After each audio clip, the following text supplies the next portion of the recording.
La señora en el espejo, un reflejo de Virginia Woolf.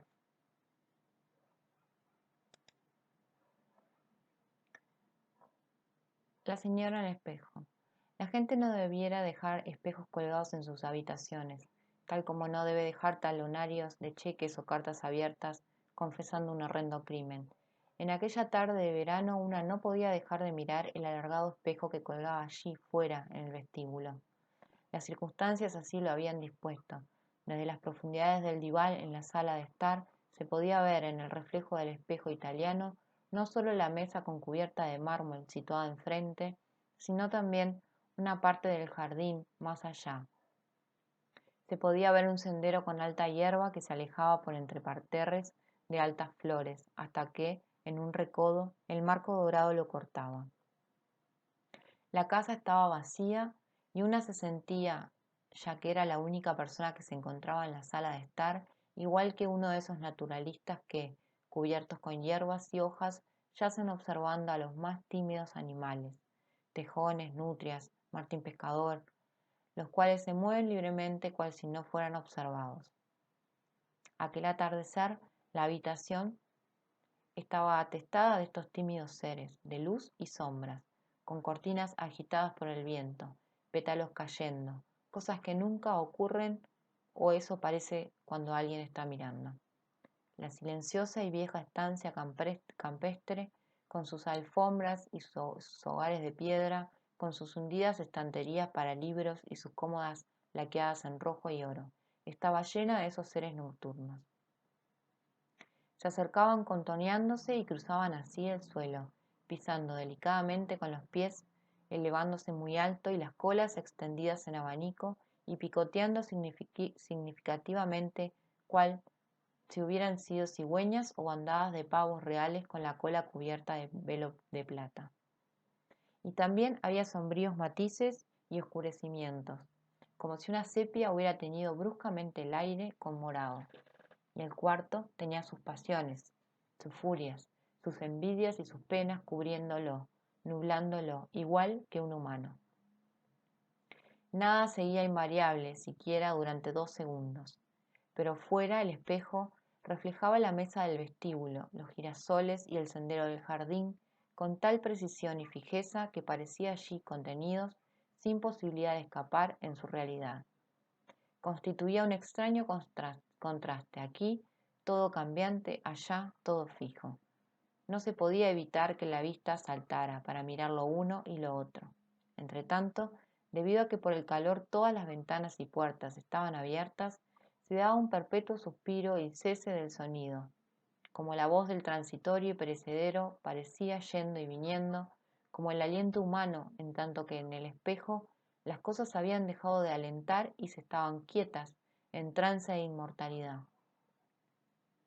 Hacía media hora que la dueña de la casa, Isabel Tyson, se había alejado por el sendero, con su fino vestido de verano, un cesto al brazo, y había desaparecido cortada por el marco dorado del espejo.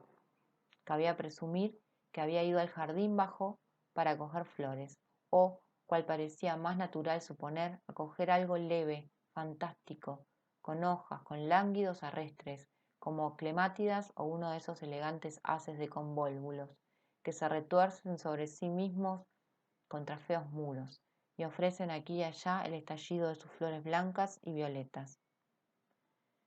Parecía más propio de Isabel el fantástico y trémulo convólvulo que el erecto áster o la almidonada cicia, o incluso sus propias rosas ardientes, encendidas como lámparas en lo alto de sus tallos. Esta comparación indicaba cuán poco, a pesar de los años transcurridos, una sabía Isabela, por cuanto es imposible que una mujer de carne y hueso, sea quien sea, de unos 55 o 60 años, sea realmente un ramo o un zarcillo. Estas comparaciones son peor que estériles y superficiales, son incluso crueles, por cuanto se interponen como el mismísimo convólvulo temblorosas entre los ojos y la verdad. Debe haber verdad, debe haber un muro. Sin embargo, no dejaba de ser raro que después de haberla conocido durante tantos años, una no pudiera decir la verdad acerca de lo que Isabela era. Una todavía componía frases como esas, referentes a convólvulos y ásteres.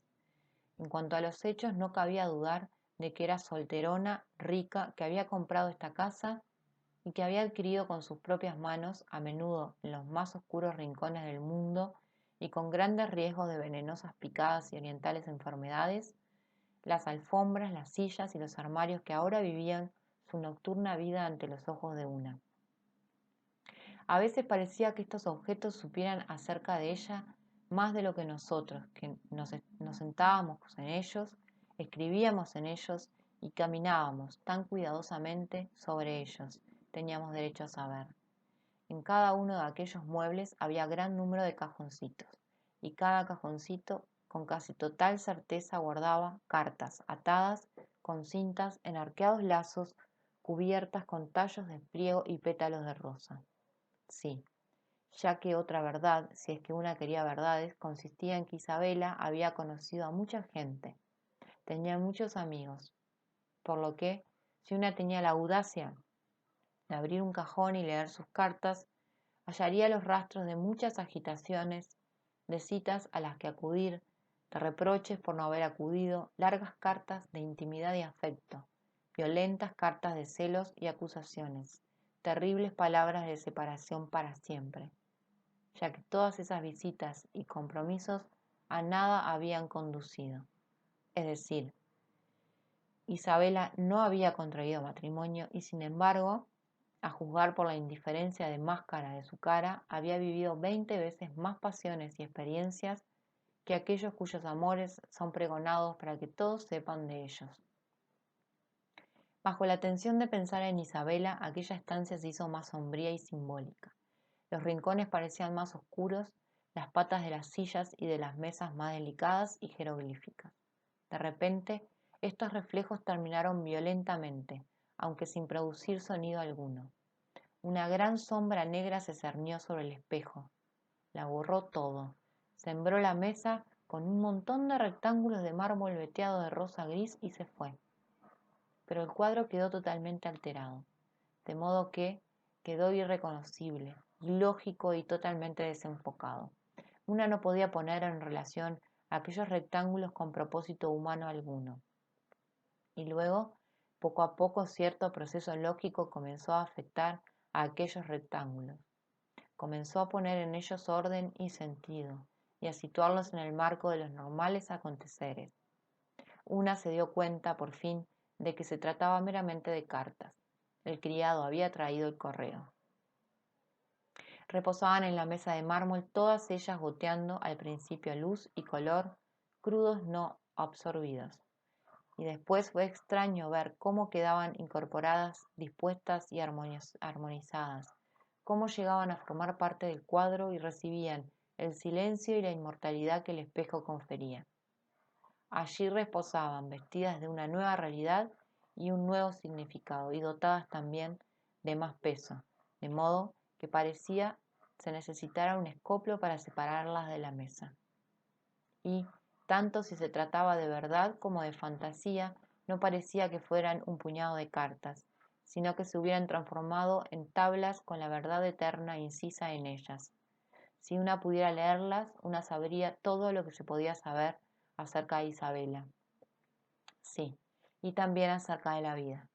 Las páginas contenidas en aquellos sobres marmóreos forzosamente tenían que llevar profuso y profundamente hendido significado. Isabela entraría, las cogería una a una, muy despacio, las abriría y las leería cuidadosamente, una a una, y después, con un profundo suspiro de comprensión, como si hubiera visto el último fondo de todo, rasgaría los sobres en menudas porciones, ataría el montoncito de cartas y las encerraría bajo llave en un cajón, decidida a ocultar lo que no deseaba se supiera.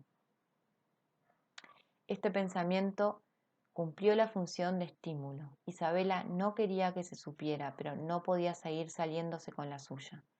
Era absurdo, era monstruoso. Si tanto ocultaba y si tanto sabía, una tenía que abrir a Isabela con el instrumento que más al alcance de la mano tenía, la imaginación. Una debía fijar la atención en ella inmediatamente, ahora. Una tenía que dejar clavada allí a Isabela.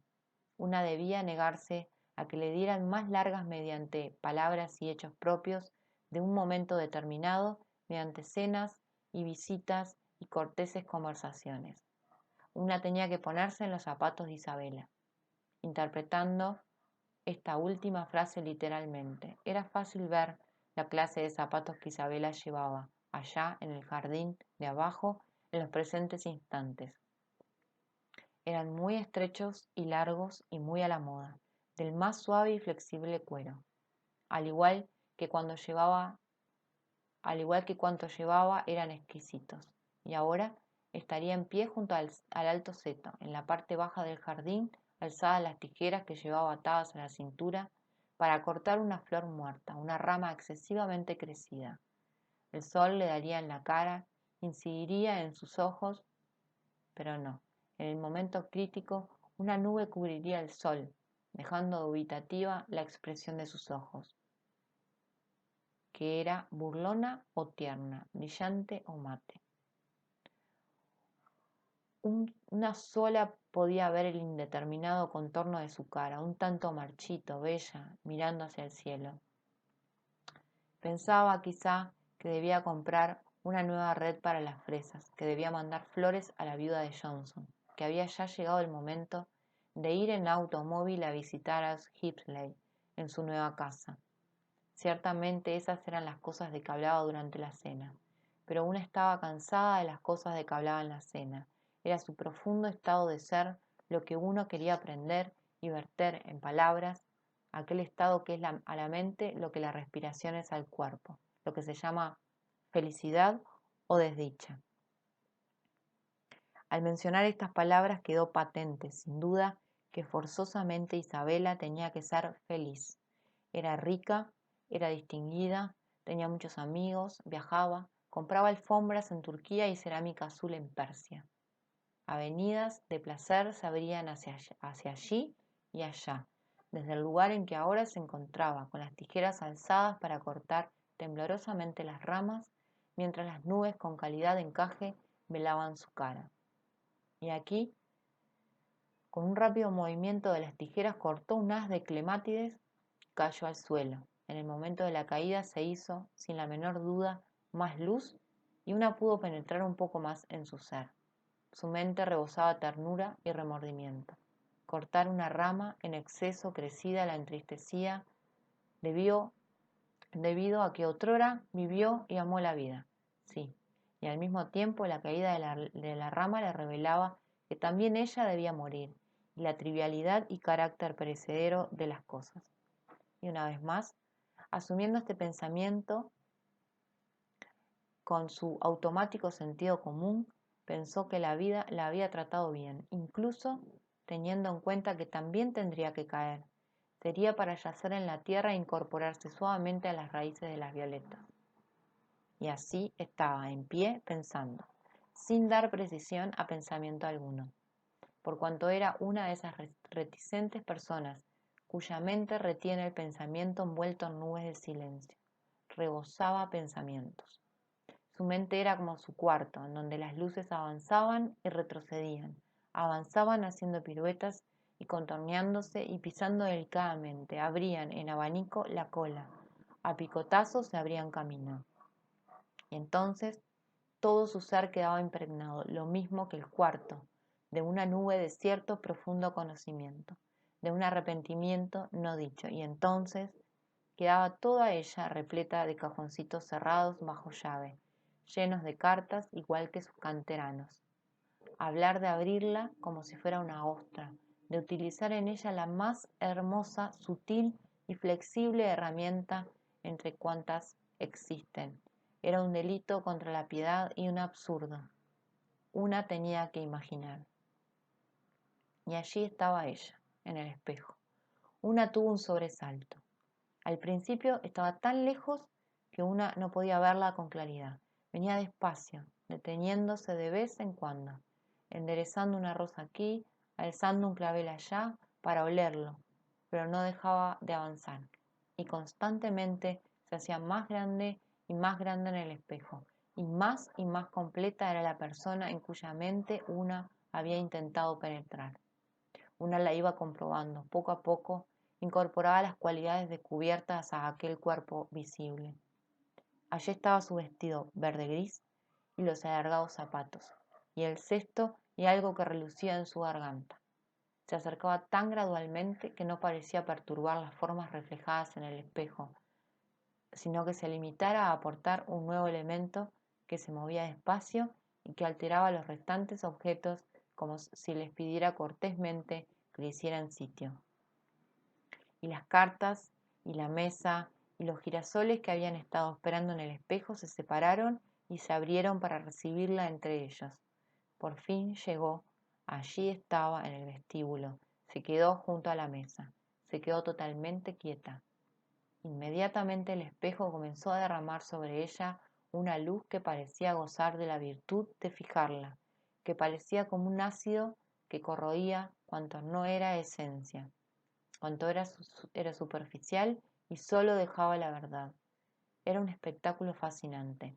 Todo se desprendió de ella, las nubes, el vestido, el cesto y el diamante, todo lo que una había llamado enredaderas y convólvulos. Allí, abajo, estaba el duro muro. Aquí estaba la mujer en sí misma. Se encontraba en pie y desnuda bajo la luz despiadada. Y nada había. Isabela era totalmente vacía. No tenía pensamientos, no tenía amigos. Nadie le importaba. En cuanto a las cartas, no eran más que facturas.